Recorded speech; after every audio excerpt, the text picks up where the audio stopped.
ನೋಡ್ರಿಪ್ಪ, ಇವತ್ತಿನ ಜಗತ್ತು ಹೆಂಗ್ ಬದಲಾಗಾಕತ್ತದ ಅಂತ ನಮಗೆ ಗೊತ್ತಾಕತ್ತಿಲ್ಲ.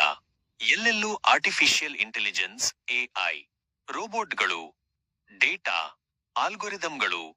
ನಮಗೊಂದು ಪ್ರಶ್ನೆ ಕಾಡ್ತದ, ನಾಳೆ ನಮ್ಮ ಜೀವನನ ಯಾರ ಕೈಯಲ್ಲಿ ಇರತದ? ಯಂತ್ರಗಳ ಕೈಯಲ್ಲೋ, ಇಲ್ಲ ಆ ದೈವದ ಶಕ್ತಿ ಕೈಯಲ್ಲೋ?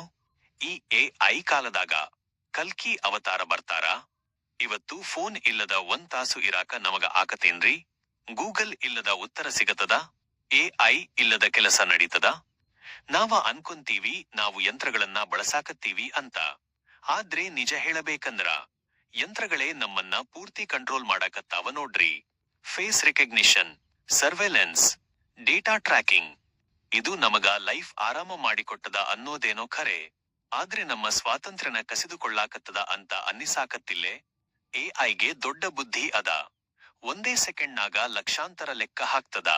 ಆದ್ರೆ ಅದಕ್ಕ ಕರುಣೆ ಅದೇನ್ರಿ? ದಯೆ ಅದೇನ್ರಿ? ಅದಕ್ಕ ಧರ್ಮ ಅಂದ್ರ ಏನು ಅಂತ ಗೊತ್ತದ?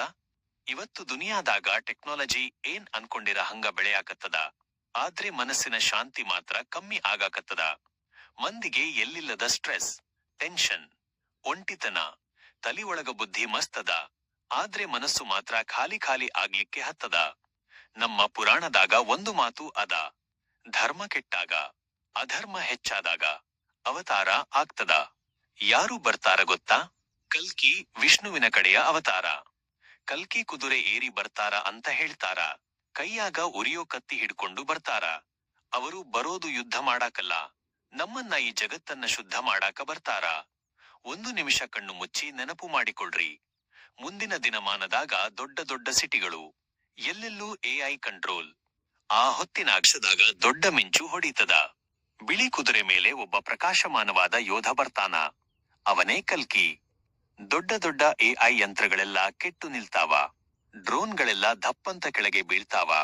ಯಾಕಂದ್ರ ಯಂತ್ರಕ್ಕೆ ಬೇಕಾದಷ್ಟು ಬುದ್ಧಿ ಇರಬಹುದು, ಆದ್ರೆ ದೈವಶಕ್ತಿ ಮುಂದೆ ಅದು ನಿಲ್ಲಾಕ ಆಗೋದಿಲ್ಲ. ಇದು ಯುದ್ಧ ಅಲ್ಲ, ಇದು ಅಧರ್ಮದ ಅಂತ್ಯ. ಆದ್ರೆ ಒಂದು ಸತ್ಯ ಹೇಳ್ತೀನಿ ಕೇಳ್ರಿ. ಕಲ್ಕಿ ಹೊರಗೆ ಬರೋಕ್ಕಿಂತ ಮುಂಚೆ ಅವರು ನಮ್ಮ ಒಳಗ ಬರಬೇಕು. ನಮ್ಮ ಒಳಗಿರೋ ಅಧರ್ಮ ಮೊದಲು ಹೋಗಬೇಕು. ನಮ್ಮ ಒಳಗಿರೋ ಅಹಂಕಾರ ಮೊದಲು ಸಾಯಬೇಕು. ಎಐ ನಮ್ಮನ್ನೇನು ಹಾಳು ಮಾಡೋದಿಲ್ಲ, ನಾವು ಅದನ್ನ ಹೆಂಗ್ ಬಳಸ್ತೀವಿ ಅನ್ನೋದರ ಮೇಲೆ ನಮ್ಮ ಭವಿಷ್ಯ ಐತಿ. ಕಲ್ಕಿ ಅವತಾರ ಯಾವಾಗ ಬರ್ತದ ಅನ್ನೋದಕ್ಕಿಂತ ನಮ್ಮೊಳಗಿನ ಧರ್ಮ ಯಾವಾಗ ಎಚ್ಚರ ಆಗ್ತದ ಅನ್ನೋದು ಇಂಪಾರ್ಟೆಂಟ್. ಭವಿಷ್ಯ ಯಂತ್ರದ ಕೈಯಾಗಬೇಕೋ ಇಲ್ಲ ಧರ್ಮದ ಕೈಯಾಗಬೇಕೋ? ನಿಮ್ಮ ಚಾಯ್ಸ್ ಯಾವುದು? ಕಮೆಂಟ್ ಒಳಗ ಬರೆಯಿರಿ. ಲೈಕ್ ಮಾಡ್ರಿ, ಶೇರ್ ಮಾಡ್ರಿ. ಇನ್ನೂ ಇಂಥ ಸ್ಪಿರಿಚುವಲ್ ವಿಡಿಯೋಗಳಿಗಾಗಿ ಸಬ್ಸ್ಕ್ರೈಬ್ ಮಾಡ್ರಿ.